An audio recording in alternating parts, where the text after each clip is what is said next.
بسم اللہ الرحمن الرحیم۔ تاریخ اسلام سیریز کی ایک اور نئی ویڈیو حاضر خدمت ہے۔ اس ویڈیو میں ہم بات کریں گے حجۃ الوداع کی۔ ہجرت کا 10واں سال رسول پاک صلی اللہ علیہ وآلہ وسلم کی زندگی کا آخری سال ثابت ہوا۔ اسی سال کے آخر میں یہ حج ہوا، کیونکہ اس کے بعد آپ کو کوئی اور حج کرنے کا موقع نہیں ملا، اور یہی آپ کی رخصت تھی۔ آپ نے مسلمانوں کو الوداع کہا اور یہ اطلاع دی کہ اب میں دنیا سے جانے والا ہوں۔ بہر صورت اس سال کا جب ذیقعد کا مہینہ ہوا تو پیغمبر خدا نے حج کا ارادہ ظاہر فرمایا۔ یہ ہجرت کے بعد سے آپ کا پہلا اور آخری حج تھا۔ ہجرت سے پہلے کیونکہ آپ کا قیام ہی مکہ معظمہ میں تھا، لہٰذا بلا شبہ آپ نے حج کیے تھے، مگر ہجرت کے بعد سے ابھی تک آپ کے مکہ معظمہ کی طرف 2-3 سفر تو ہوئے تھے، مگر وہ زمانہ حج میں نہ تھا، اس لیے انہیں اصطلاحی طور پر عمرہ کہنا درست ہے، حج کہنا صحیح نہیں ہے۔ حج جس کا نام ہے وہ اس بار ہو رہا تھا۔ تمام مسلمانوں میں اس کا اعلان ہو گیا اور یہ خبر اطراف و جوانب میں بھی پھیل گئی، تو ہر طرف سے لوگ جمع ہوئے، پیغمبر خدا کے ساتھ فریضہ حج کو انجام دینے کے لیے امنڈ پڑے، اور 24 یا 25 ذیقعد کو حضور پاک مدینہ منورہ سے اس جمع غفیر کے ساتھ روانہ ہوئے۔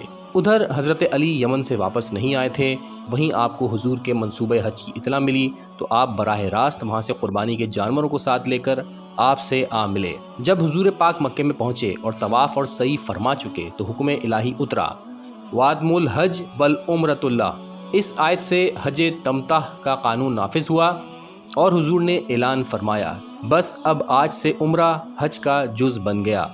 دریافت کیا گیا کہ یہ حکم اسی سال سے ہے یا ہمیشہ کے لیے، تو حضور نے زور دے کر کئی دفعہ فرمایا کہ یہ ہمیشہ کے لیے ہے، عمرہ حج کا جز قیامت تک کے لیے ہے۔ بعض ساتھیوں کے دل کو یہ بات اس وقت نہیں لگی اور اس پر معترضانہ جملے زبان پر لائے، جس پر پیغمبر خدا نے فرمایا کہ تم اس حکم پر کبھی ایمان نہ لاؤ گے۔ اس حج کی کیفیت کو راویوں نے پورے جزیات کی تفصیل کے ساتھ محفوظ کیا ہے۔ ہم علامہ ابن عربی کی کتاب محاذرۃ الابرار سے یہ روایت نقل کرتے ہیں، رسول خدا حج کے ارادے سے شجرہ کے راستے سے 2 ذیقعد سن 10 ہجری کو روانہ ہوئے۔ یہ شجرہ کا راستہ وہی ہے جس میں اب مدینہ سے نکل کر بیر علی مقام پر حجاج احرام باندھتے ہیں، اور یہی اہل مدینہ کا میقات ہے جس کے آگے بغیر احرام کے بڑھنا جائز نہیں ہے۔ اس منزل پر آ کر حضور نے نماز عصر پڑھی اور رات کو جو شب جمعہ تھی یہیں قیام فرمایا، اور چونکہ یہیں احرام باندھ چکے تھے لہٰذا اب جو حضور اس منزل سے آگے بڑھنے لگے تو لبیک اللہم لبیک صدا بلند کی، جس پر ان ہزاروں آدمیوں نے جو ساتھ تھے آپ کی میت میں تھے، آپ کی پیروی کی، اور دور دور تک کی وادیاں بارگاہ الہی میں حاضری کے اس اعلان سے گونج اٹھیں، اور یوں ہی حضور لبیک اللہم لبیک کی صداؤں کے ساتھ آگے بڑھتے گئے۔ راستہ طے ہوتا رہا، یہاں تک کہ 4 ذی الحجہ کو حضور نے ذی طوا میں رات گزاری اور نماز صبح پڑھ کر آگے روانہ ہوئے، اور اسی اتوار کے روز صبح دن چڑھے مکہ معظمہ میں داخل ہوئے۔ حجر اسود کا استلام فرمایا، یعنی بظاہر آدمیوں کی کثرت کی وجہ سے بوسے کا موقع نہ تھا، اور 7 مرتبہ کعبے کا طواف فرمایا، اور ہر طواف میں آپ حجر اسود اور رکن یمانی کا استلام فرماتے رہے، اور اس کے بعد آپ تمام مسلمانوں کے ساتھ منی میں تشریف لے گئے، یہاں نماز ظہر پڑھی، پھر شب جمعہ وہیں قیام فرما کر نماز صبح پڑھی، اور روز عرفہ یعنی 9 ذی الحجہ جب سورج بلند ہو چکا اس وقت عرفات کی طرف روانہ ہوئے۔ وہاں حضور کے لیے حضور کے حکم سے مقام نمرہ پر خیمہ نصب ہو گیا تھا، آپ نے یہاں قیام فرمایا۔ جب زوال آفتاب ہو گیا تو حضور نے اپنے ناقے قصبہ کے تیار کرنے کا حکم دیا، اور حضور اس میدان کے وسط میں تشریف لائے جس کے گرد و پیش تمام مسلمان موجود تھے، اور پشت ناقہ پر سے حضور نے اس پورے مجمع کو مخاطب فرمایا۔ آپ کی چچی ام الفضل زوجہ جناب عباس نے اس وقت ایک پیالہ دودھ کا بھیجا، جسے حضور نے اسی ناقے کی پشت پر سواری کی حالت میں نوش فرمایا، جس سے تمام مسلمانوں کو یہ معلوم ہوا کہ آپ آج روزے سے نہیں ہیں۔ جب خطبہ پڑھ چکے تو حضور ناقے سے اترے اور بلال کو اذان کا حکم دیا، چنانچہ اذان ہوئی، مسلمان نماز کے لیے صف بستہ ہو گئے، اور حضرت بلال ہی نے اقامت کہی، جس کے بعد ظہر کی نماز ہوئی، پھر فوراً ہی حضور نے بلال کو دوسری دفعہ کی اقامت کا حکم دیا، اور اسی وقت عصر کی نماز ہوئی۔ علامہ ابن عربی کے الفاظ یہ ہیں کہ یہ دونوں نمازیں حضور نے باجماعت ایک ساتھ ظہر کے وقت میں ایک اذان کے ساتھ جو دونوں کے لیے تھی، اور 2 اقامتوں کے ساتھ کہ ہر نماز کی اقامت الگ ہو، ادا فرمائیں۔ اور اسی طرح جب مغرب کا وقت ہوا تو مغرب اور عشاء کی نمازیں بھی ملا کر پڑھی گئیں۔ ویورز، اب ہم خطبہ حجۃ الوداع کا متن پیش کرتے ہیں۔ تمام تعریفیں اللہ تعالیٰ کے لیے ہیں، ہم اسی کی حمد کرتے ہیں اور اسی سے مدد چاہتے ہیں اور اسی سے مغفرت طلب کرتے ہیں اور اسی کی طرف رجوع کرتے ہیں، اور ہم اپنے نفسوں کی شرارت اور اپنے اعمال کی برائیوں سے اللہ کی پناہ چاہتے ہیں۔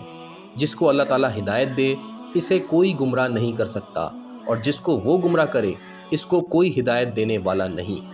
اور میں گواہی دیتا ہوں کہ اللہ تعالیٰ کے سوا کوئی عبادت کے لائق نہیں، وہ واحد و یکتا ہے، اس کا کوئی شریک نہیں، اور میں گواہی دیتا ہوں کہ محمد صلی اللہ علیہ وآلہ وسلم اللہ تعالیٰ کے بندے اور اس کے رسول ہیں۔ اے اللہ کے بندوں، میں تمہیں اللہ کے تقوی کی وصیت کرتا ہوں اور اس کی اطاعت پر ابھارتا ہوں، اور جو خیر کی بات ہے اس سے شروع کرتا ہوں۔ اما بعد، اے لوگوں، میری بات غور سے سنو، میں تمہارے سامنے واضح طور پر بیان کرتا ہوں، کیونکہ میرا خیال ہے کہ شاید میں اس سال کے بعد اس موقف یعنی میدان عرفات میں تم سے کبھی نہ مل سکوں گا۔ اس کے بعد حضور نے دریافت فرمایا کہ یہ کون سا مہینہ ہے؟ صحابہ نے کہا، اللہ تعالیٰ اور اس کا رسول صلی اللہ علیہ وآلہ وسلم خوب جانتے ہیں۔ پھر آپ صلی اللہ علیہ وآلہ وسلم چپ ہوئے، یہاں تک کہ صحابہ سمجھے کہ آپ اس مہینے کا کچھ اور نام رکھیں گے۔ پھر آپ نے فرمایا کہ کیا یہ ذی الحجہ کا مہینہ نہیں ہے؟ صحابہ نے عرض کیا، ہاں یہ ذی الحجہ کا ہی مہینہ ہے۔ پھر آپ نے دریافت فرمایا کہ یہ کون سا شہر ہے؟ صحابہ نے عرض کیا کہ اللہ تعالیٰ اور اس کا رسول خوب جانتے ہیں۔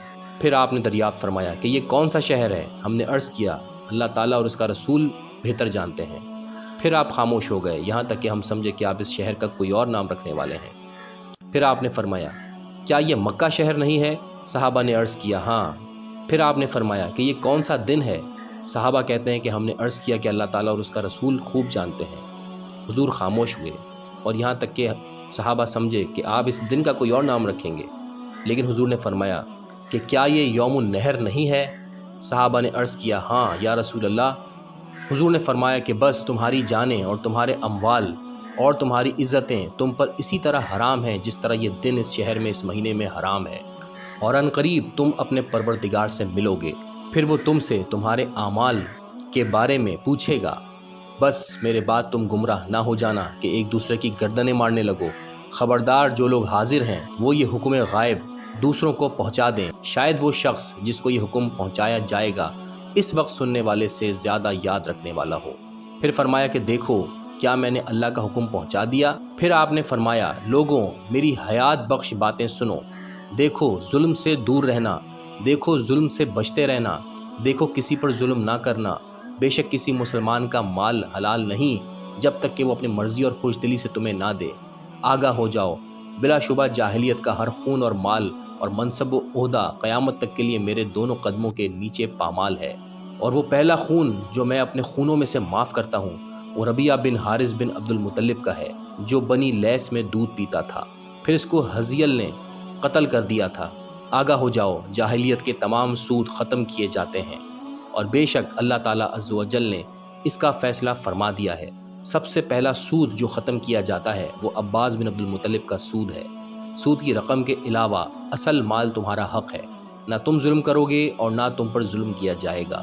اے لوگوں، بے شک مہینوں کا سرکا دینا کفر کی زیادتی کا سبب ہے، اس سے کافر گمراہ ہوتے رہتے ہیں، اور اس حرام مہینے کو کسی سال اپنی کسی غرض کے لیے حلال کر لیتے ہیں، اور کسی سال جب کوئی غرض نہ ہو اس کو حرام خیال کرتے ہیں، تاکہ اللہ تعالیٰ نے جو مہینے حرام کیے ہیں صرف ان کی گنتی پوری کر لیں۔ اور بلا شبہ زمانہ اب اپنی اصلی حالت پر لوٹ آیا ہے، جیسا کہ وہ اس دن تھا جب اللہ تعالیٰ نے آسمان اور زمین کو پیدا فرمایا تھا، اور یقیناً شمار کے اعتبار سے اللہ کے نزدیک سال میں 12 مہینے ہیں، جن میں سے 4 مہینے خاص طور پر قابل احترام ہیں۔ 3 مہینے ذوالقعدہ، ذوالحجہ اور محرم تو متواتر ہیں، اور رجب کا مہینہ الگ ہے جو جمادی الثانی اور شعبان کے درمیان ہے۔ آگاہ ہو جاؤ، کیا میں نے پہنچا دیا؟ اے اللہ تو گواہ رہ۔ اے لوگوں، تم عورتوں کے بارے میں اللہ تعالیٰ عز و جل سے ڈرتے رہو، کیونکہ تم نے ان کو اللہ تعالیٰ کی امان سے لیا ہے، اور اللہ تعالیٰ کے ایک کلمے کے ذریعے تم نے ان کے سطر کو اپنے لیے حلال کیا ہے۔ آگاہ ہو جاؤ، عورتوں کے ساتھ حسن سلوک کرو، یہ تمہارے پاس قیدی ہیں، تم ان کی کسی چیز کے مالک نہیں سوائے اس کے کہ اگر وہ کسی کھلی فحش حرکت کا ارتکاب کریں تو تم انہیں اپنے بستروں سے الگ کر دو اور ہلکی مار مارو کہ اس سے ہڈی وغیرہ نہ ٹوٹنے پائے۔ پھر اگر وہ تمہاری فرما برداری کریں تو تم ان کے ساتھ زیادتی کرنے کے بہانے تلاش نہ کرو۔ آگاہ ہو جاؤ، جیسے تمہاری عورتوں پر تمہارا حق ہے اسی طرح ان کا بھی تم پر حق ہے۔ تمہارا ان پر یہ حق ہے کہ وہ ان لوگوں کو تمہارے بستروں کے قریب نہ آنے دیں جنہیں تم پسند نہیں کرتے، بلکہ وہ ایسے لوگوں کو بھی گھروں میں داخل ہونے کی اجازت نہ دیں جنہیں تم اچھا نہیں سمجھتے، اور تم پر ان کا حق یہ ہے کہ ان کے کھانے پینے کی چیزوں میں تم ان سے عمدہ سلوک کرو۔ اور میں تمہارے درمیان ایسی چیز چھوڑے جاتا ہوں کہ اگر تم اسے مضبوطی سے تھامے رہے تو اس کے بعد کبھی گمراہ نہ ہوگے، اور وہ اللہ کی کتاب اور اس کے نبی کی سنت کا طریقہ ہے۔ اور قیامت کے دن تم سے میرے بارے میں سوال کیا جائے گا تو تم اس وقت کیا کہو گے؟ سب نے عرض کی کہ ہم گواہی دیں گے کہ بے شک آپ نے اللہ تعالیٰ کا پیغام پہنچا دیا اور رسالت کا حق ادا کر دیا، اور آپ نے امت کی پوری خیر خواہی کی۔ پھر آپ صلی اللہ علیہ وآلہ وسلم اپنی انگشت شہادت کو اٹھا کر آسمان کی طرف اشارہ کرتے اور لوگوں کی طرف جھکاتے اور فرماتے، اے اللہ گواہ رہے، اے اللہ گواہ رہے۔ آپ صلی اللہ علیہ وآلہ وسلم نے 3 بار اسی طرح فرمایا۔ آگاہ ہو جاؤ، کوئی جنایت کرنے والا شخص اپنے علاوہ کسی پر جنایت نہیں کرتا، یعنی جو شخص کوئی جرم کرتا ہے تو اس کا عذاب اسی کو ہوتا ہے، اور کوئی والد اپنے بیٹے کے جرم پر اور کوئی بیٹا اپنے والد کے جرم پر سزا نہیں پائے گا۔ آگاہ ہو جاؤ، مسلمان کا بھائی ہے، اور کسی مسلمان کے لیے حلال نہیں کہ وہ اپنے بھائی کی کوئی چیز اپنے لیے حلال سمجھے سوائے اس کے جو اس کا بھائی اس کے لیے خود حلال کر دے۔ اے لوگوں، بے شک شیطان ہمیشہ کے لیے اس بات سے مایوس ہو چکا ہے کہ تمہارے شہروں میں آخر زمانے میں اس کی پرستش کی جائے گی، لیکن وہ اس بات سے تم سے خوش ہے کہ جن اعمال کو تم حقیر اور چھوٹا خیال کرتے ہو ان میں اس کی عبادت کی جائے گی۔ بس تم اپنے دین کے معاملے میں ان برے اعمال سے بچو جن کو تم حقیر اور چھوٹا خیال کرتے ہو۔ اور بے شک زمانہ جاہلیت کے تمام عہدے اور مناصب سوائے بیت اللہ کی خدمت اور حاجیوں کو پانی پلانے کے ختم کر دیے گئے، اور قتل عمد میں قصاص ہے، اور جو لاٹھی اور پتھر سے قتل کیا جائے وہ قتل عمد کے مشابہ ہے، اور اس میں 100 اونٹ دیت ہے، پس جس نے زیادتی کی وہ اہل جاہلیت میں سے ہے۔ اے لوگوں، بے شک تمہارا رب ایک ہے اور تمہارا باپ ایک ہے، تم سب آدم علیہ السلام کی اولاد ہو، اور آدم علیہ السلام مٹی سے پیدا کیے گئے۔ آگاہ ہو جاؤ، کسی عربی کو اجمی پر اور کسی اجمی کو عربی پر اور کسی سرخ کو کالے پر اور کسی کالے کو سرخ پر کوئی فضیلت نہیں سوائے تقوی کے۔ بلا شبہ اللہ تعالیٰ کے نزدیک تم میں سے زیادہ عزت والا وہ ہے جو تم میں زیادہ متقی ہے۔ دیکھو کیا میں نے پہنچا دیا؟ صحابہ کرام نے عرض کیا، ہاں یا رسول اللہ صلی اللہ علیہ وآلہ وسلم۔ آپ نے فرمایا کہ جو حاضر ہے اسے چاہیے کہ وہ غائب تک میری باتیں پہنچا دے۔ اس کے بعد آپ نے ارشاد فرمایا کہ بلا شبہ اللہ تعالیٰ نے ہر وارث کے لیے ترکے میں اس کا حصہ تقسیم کر دیا ہے، بس اب کسی وارث کے لیے وصیت کرنا درست نہیں، اور بچہ اس کو ملے گا جس کے نکاح یا ملک میں اس کی ماں ہو، اور زنا کرنے والے کے لیے پتھر ہے۔ جو شخص اپنے باپ کے سوا کسی اور کا بیٹا بنے یا اپنے مالک کے سوا کسی دوسرے کا غلام بنے تو اس پر اللہ تعالیٰ، فرشتوں اور سب لوگوں کی لعنت ہے، نہ اس کا نفل قبول ہوگا نہ فرض۔ اے قریش کے لوگوں، ایسا نہ ہو کہ تم اپنی گردنوں پر دنیا لادے ہوئے آؤ جبکہ دوسرے لوگ آخرت کے لیے ہوئے آ رہے ہوں۔ میں اللہ تعالیٰ کے ہاں تمہارے کچھ کام نہیں آ سکوں گا۔ بلا شبہ صدقہ نہ میرے لیے حلال ہے اور نہ میرے اہل بیت کے لیے۔ اور آپ صلی اللہ علیہ وآلہ وسلم نے اپنی اونٹنی کی گردن کے قریب سے اون لیا اور فرمایا، نہیں، خدا کی قسم اس کے برابر بھی جائز نہیں، کوئی عورت اپنے شوہر کی اجازت کے بغیر اس کے مال میں سے خرچ نہ کرے۔ عرض کیا گیا، یا رسول اللہ، کھانا بھی نہیں؟ حضور نے ارشاد فرمایا کہ کھانا تو ہمارے سب مالوں سے افضل ہے، یعنی اس کی حفاظت تو اور بھی ضروری ہے، اور فرمایا کہ مانگی ہوئی چیز اور منہ دودھ پینے کے لیے دیا جانے والا جانور واپس کیا جائے، اور قرض ادا کیا جائے، اور ضامن اس چیز کا ذمہ دار ہے جس کی اس نے ضمانت دی ہے۔ آگاہ ہو جاؤ، میں حوض کوثر پر تم سے پہلے جاؤں گا، اور دوسری امتوں پر تمہاری کثرت کی وجہ سے میں تم پر فخر کروں گا، بس تم اپنی برائیوں کی وجہ سے مجھے شرمندہ نہ کرنا۔ آگاہ ہو جاؤ، بعض لوگوں کو میں شفاعت کے لیے چھوڑ آؤں گا اور بعض لوگ مجھ سے چھڑا دیے جائیں گے، یعنی ان کو عذاب کے فرشتے مجھ سے چھڑا کر لے جائیں گے۔ پھر میں کہوں گا، اے میرے رب، یہ تو میرے اصحاب ہیں۔ اللہ تعالیٰ فرمائے گا کہ آپ کے بعد ان لوگوں نے جو بدعتیں پیدا کی وہ آپ نہیں جانتے۔ آگاہ ہو جاؤ، اللہ تعالیٰ نے فرض بھی مقرر فرما دیے ہیں، سنتیں اور طریقے بھی بتا دیے ہیں، حدیں بھی مقرر فرما دی ہیں، حلال کا حلال ہونا اور حرام کا حرام ہونا بھی واضح فرما دیا ہے، اور دین کو نہایت وضاحت کے ساتھ کامل فرما دیا ہے، اور آسمان وسیع اور کشادہ بنا دیا ہے، اور اس میں کسی قسم کی تنگی نہیں رکھی۔ آگاہ ہو جاؤ، بلا شبہ وہ ایماندار نہیں جو امانت دار نہ ہو، اور اس کا کوئی دین نہیں جو عہد کا پابند نہ ہو، اور جو کوئی اللہ تعالیٰ کے احکام اور ذمے کو توڑے گا اللہ تعالیٰ اس سے جواب طلبی کرے گا، اور جو کوئی میرے ذمے کو توڑے گا تو میں خود اس سے لڑوں گا، بس جس کے مقابلے پر میں آ جاؤں تو میں ہی اس پر غالب رہوں گا، اور جس نے میرا ذمہ توڑا تو وہ میری شفاعت سے محروم رہے گا اور وہ میرے حوض کوثر پر بھی نہیں آ سکے گا۔ بس جس کے پاس کوئی امانت ہو اس کو چاہیے کہ وہ امانت رکھوانے والے کو دے دے۔ اللہ تعالیٰ اس بندے کو خوش و خرم رکھے جس نے میری بات کو سن کر محفوظ یاد رکھا، پھر اس شخص کو پہنچایا جس نے اس بات کو نہیں سنا تھا، کیونکہ بہت سے حامل فقہ ایسے ہیں جن کو خود کوئی سمجھ حاصل نہیں، اور بہت سے حامل فقہ ایسے ہیں جو اپنے سے زیادہ سمجھدار تک بات پہنچا سکتے ہیں۔ 3 باتیں ایسی ہیں جن پر مومن کے دل میں کوئی کھوٹ اور کینہ نہیں۔ 1 اللہ تعالیٰ کے لیے عمل میں اخلاص پیدا کرنا، 2 اولو الامر کو نصیحت کرنا، 3 اور جماعت کو لازم پکڑنا۔ بے شک لوگوں کی دعائیں اس کے پیچھے ہوں گی جس کے پیش نظر آخرت ہوگی۔ اللہ تعالیٰ اس کے شملہ یعنی چادر کو جمع کر دے گا اور اس کے دل کو غنی کر دے گا، اور دنیا اس کے پاس ذلیل ہو کر آئے گی، اور جس کے پیش نظر دنیا ہو اللہ تعالیٰ اس کے معاملے کو انتشار کی نظر کر دے گا، اور اس کو اس کی زندگی ہی میں اس کی تنگدستی دکھا دے گا، اور اس کو دنیا سے اس قدر ملے گا جتنا اس کے مقدر میں لکھ دیا گیا ہے۔ آگاہ ہو جاؤ، بے شک عمرہ حج میں داخل ہو گیا۔ جو بات مجھے اب معلوم ہوئی ہے، اگر پہلے معلوم ہو جاتی تو میں قربانی کے جانور ساتھ نہ لاتا، اور اگر میرے ساتھ قربانی کے جانور نہ ہوتے تو میں احرام کھول دیتا۔ بس جس کے پاس قربانی کا جانور نہیں ہے وہ احرام کھول دے۔ پھر سراقہ بن مالک نے کھڑے ہو کر عرض کیا، یا رسول اللہ، کیا یہ اس سال کے لیے ہے یا ہمیشہ کے لیے؟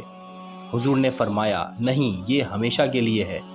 لوگو، میرے پاس ابھی بھی حضرت جبرائیل علیہ السلام آئے، انہوں نے میرے رب کی طرف سے مجھے سلام پہنچایا اور کہا کہ اللہ تعالیٰ عز و جل نے اہل عرفات اور اہل مشعر الحرام کی مغفرت فرما دی، اور وہ ان کی آپس کی خطاؤں کا ضامن بن گیا۔ اے لوگوں، بلا شبہ اللہ تعالیٰ عز و جل نے آج کے دن تم پر بڑے بڑے انعام و اکرام نازل فرمائے ہیں، تمہارے تمام گناہ معاف فرما دیے ہیں، سوائے ان گناہوں کے جو باہمی حقوق سے متعلق تھے۔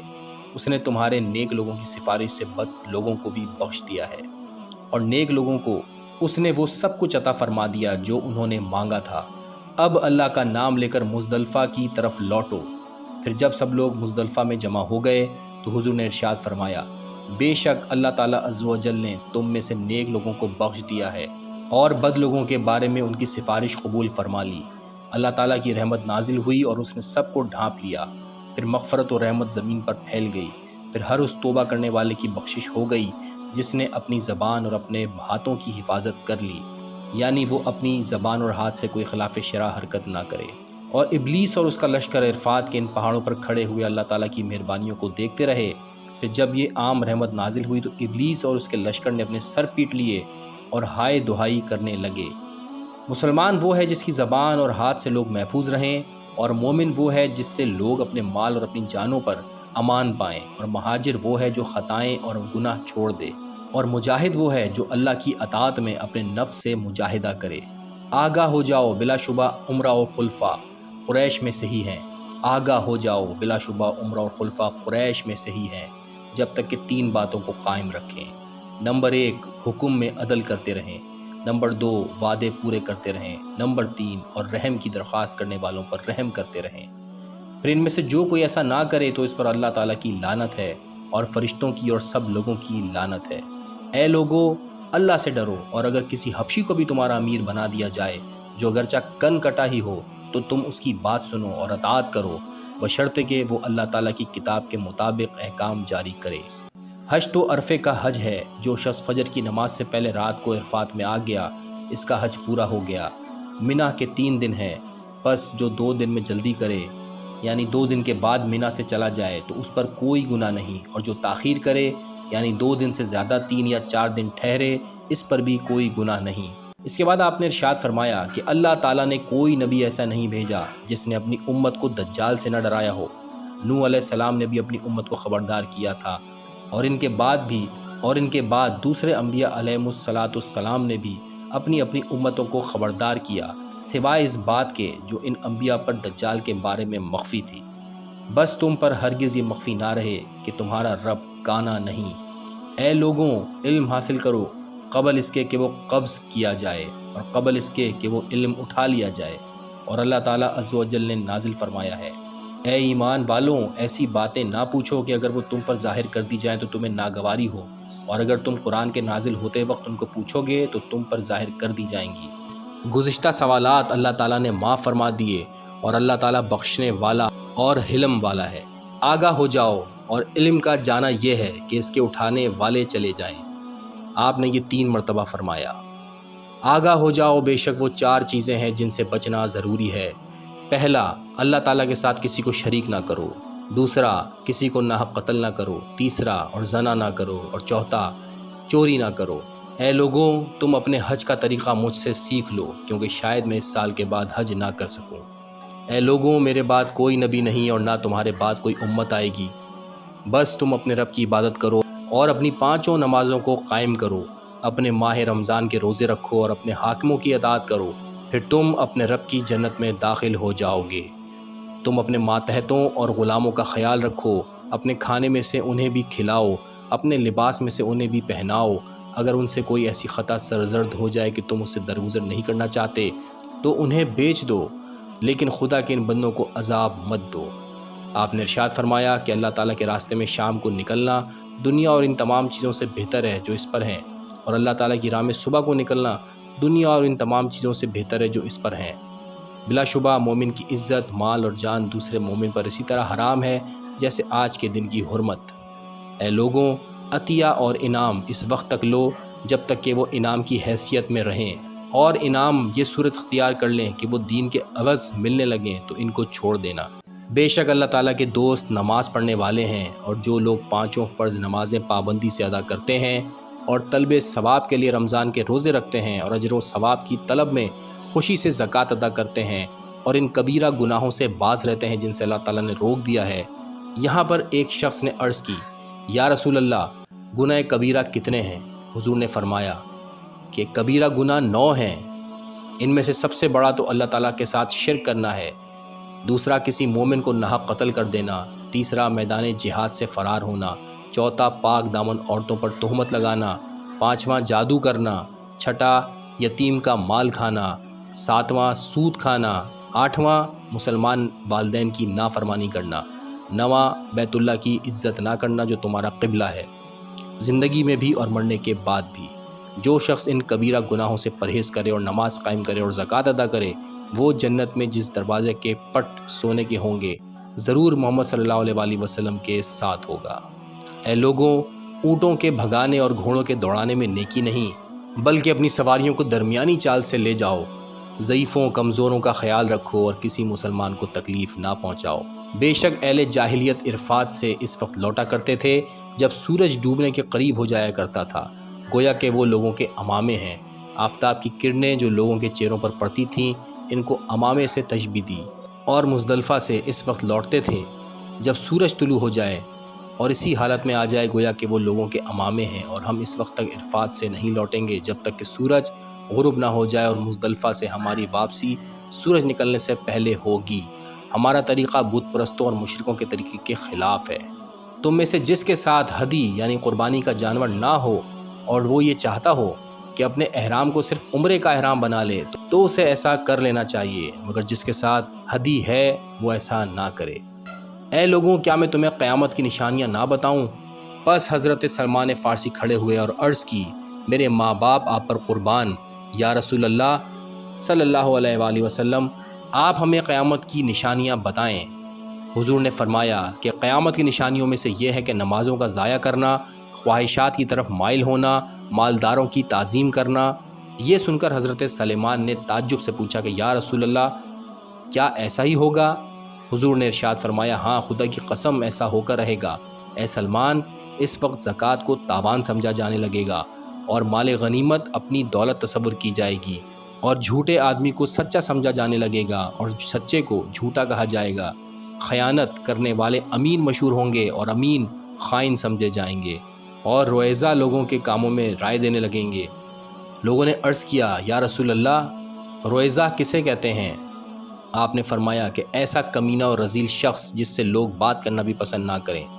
اور لوگوں کے معاملات میں وہ رائے دینے لگے اور حق کے 10 حصوں میں سے 9 کا انکار ہونے لگے اور اسلام کا فقط نام رہ جائے گا اور قرآن کے صرف حروف رہ جائیں گے اور قرآن کو سونے سے مونڈھا جائے گا اور میری امت کے مردوں میں موٹاپا بڑھ جائے گا، کنیزوں سے مشورہ لیا جانے لگے گا، ممبروں پر کم عمر لڑکے خطبے دینے لگیں گے اور کام کی بات عورتوں کے ہاتھ ہوگی۔ اس وقت مسجدوں کو خوب سجایا جائے گا جس طرح گرجے اور خانقاہیں سجائی جاتی ہیں اور مینار بلند کیے جائیں گے۔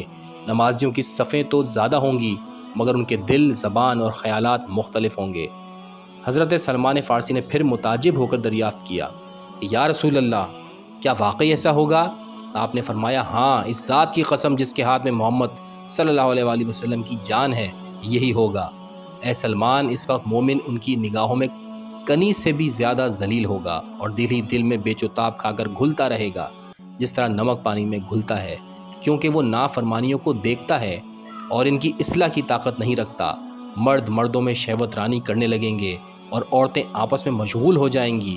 لڑکوں پر اس طرح رشک ہونے لگے گا جیسے کنواری نوجوان عورتوں پر۔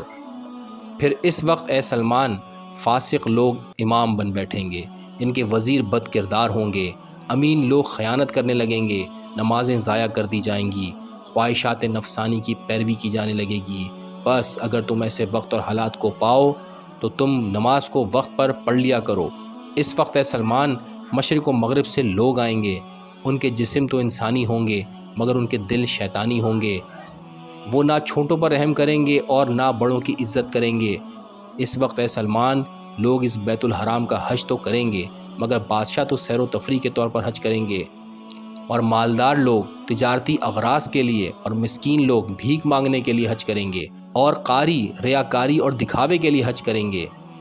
حضرت سلمان فارسی نے پھر تعجب سے پوچھا کہ یا رسول اللہ، کیا اسی طرح ہوگا؟ آپ نے فرمایا ہاں، اسی طرح ہوگا۔ اس ذات کی قسم جس کے ہاتھ میں میری جان ہے، اس وقت جھوٹ پھیل جائے گا، دمدار ستارہ ظاہر ہوگا اور عورتیں مردوں کے ساتھ تجارت میں شریک ہوں گی، بازار قریب قریب ہو جائیں گے۔ لوگوں نے کہا کہ بازاروں کا قریب ہونا کیا ہے؟ آپ نے فرمایا کہ کساد بازاری ہوگی اور نفع کی کمی ہوگی۔ اس وقت اے سلمان، اللہ تعالیٰ ایک ایسی ہوا بھیجے گا جس میں پیلے رنگ کے سانپ ہوں گے اور وہ سانپ اس وقت کے سردار علماء پر گریں گے کیونکہ انہوں نے برائیوں کو دیکھ کر ان کو روکنے کی کوشش نہیں کی۔ حضرت سلمان نے پھر کہا کہ یا رسول اللہ، کیا یہی ہوگا؟ آپ نے فرمایا ہاں، اس ذات کی قسم جس نے محمد کو حق کے ساتھ مبعوث کیا، یہ سب قیامت کے قریب اسی طرح واقع ہوگا۔ ویورز، یہاں پر آج کی ویڈیو کا اختتام کرتے ہیں۔ اس سے آگے کے حالات و واقعات اگلی ویڈیو میں آپ کی نظر کریں گے۔ بہت شکریہ، اللہ حافظ۔